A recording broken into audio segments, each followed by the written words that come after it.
America और Iran के दरमियान जौहरी प्रोग्राम पर मुज़ाकरात ताहाल हतमी मराहिल में दाखिल नहीं हो सके। अमरीकी हुक्काम ने ईरान को जौहरी हथियार बनाने की इजाज़त न देने का ऐलान कर दिया है। अमरीकी हुक्काम ने खबर एजेंसी से गुफ्तगू करते हुए बताया कि सदर ट्रंप अमन के ख्वाहिशमंद हैं और वो ईरान को जौहरी हथियारों के साथ नहीं देखना चाहते।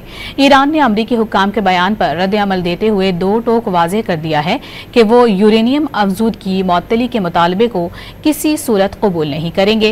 तर्जुमान वजारत खारजा इस्माइल बकाई ने 3 साल के लिए यूरेनियम अफजूदगी रोकने की खबरों की भी तरदीद कर दी।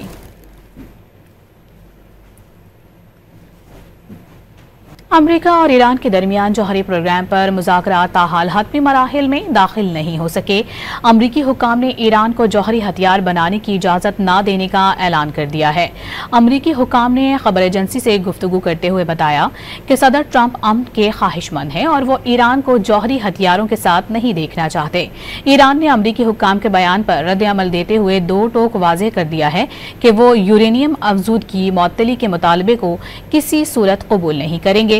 तर्जुमान वजारत खारजा इस्माइल बकाई ने 3 साल के लिए यूरेनियम अफजूदगी रोकने की खबरों की भी तरदीद कर दी।